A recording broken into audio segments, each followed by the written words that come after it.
پتہ نہیں اللہ پاک کو اس شخص کی کون سی ایسی ادا پسند تھی یا کون سی ایسی نیکی تھی کہ اللہ پاک نے اس بندے کے لیے اتنا رحم کیا کہ آپ سوچ بھی نہیں سکتے. کہتے ہیں کہ معجزات نہیں ہوتے، ایک وقت تھا کہ معجزات ہوتے تھے، اب نہیں ہوتے. تو ایک معجزہ ہوا یہ کہ لیبیا کا شخص ہے عمر نامی، یہ حج کے لیے سفر کرتا ہے اور جب ایئرپورٹ کے اوپر جاتا ہے تو اس کو سیکورٹی کلیئرنس نہیں ہوتی، اور سیکورٹی کلیئرنس نہ ہونے کی وجہ سے جہاز اڑان بھر لیتا ہے. اڑان بھرتا ہے جہاز اور اس میں فنی خرابی پیدا ہوتی ہے جہاز کے اندر. پائلٹ اس کو واپس موو کرتا ہے، ایئرپورٹ کے اوپر لینڈ کر دیتا ہے، اور عمر نامی شخص ہے جو اس کو دوبارہ کلیئرنس ملتی ہے، اور پائلٹ کہتا ہے کہ ہماری ایس او پیز ہے، ہم دروازہ اوپن نہیں کر سکتے. ہوتا یہ کہ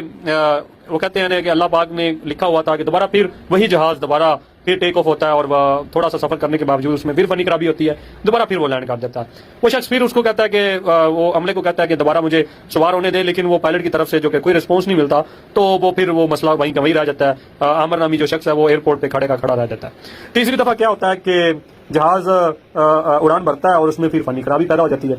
جب فنی خرابی پیدا ہوتی ہے اور جو پائلٹ ہے وہ کہتا ہے کہ اس دفعہ ہم اس شخص کو بٹھائیں گے جو ہمیں 3 دفعہ کہہ رہا ہے کہ مجھے سوار کیا جائے، میں نے بھی حج پہ جانا ہے اور میں بھی مسافر ہوں، بیت اللہ کا میں بھی مسافر ہوں. تو مسئلہ جہاز میں نہیں ہے، مسئلہ یہ ہے کہ ہم اس شخص کو چھوڑ کے آئے ہیں جس کی اللہ پاک نے حج یہاں پہ قبول کر لی ہے، تو کیوں نہ اس کو لے کے جایا جائے. جب اس میں تیسری دفعہ فنی خرابی جہاز میں آتی ہے، اس کو دوبارہ وہی ایئرپورٹ پہ لینڈ کرتا ہے، اور لینڈ کرنے کے بعد اس شخص کو عامر نامی کو اس کی سیکورٹی کلیئرنس ہو جاتی ہے، اور اس کو دوبارہ جہاز میں تیسری دفعہ جب جہاز لینڈ کرتا ہے تو اس کو سوار کر لیا جاتا ہے. تو کہنے کو یہ ہے کہ کچھ لوگ اس دنیا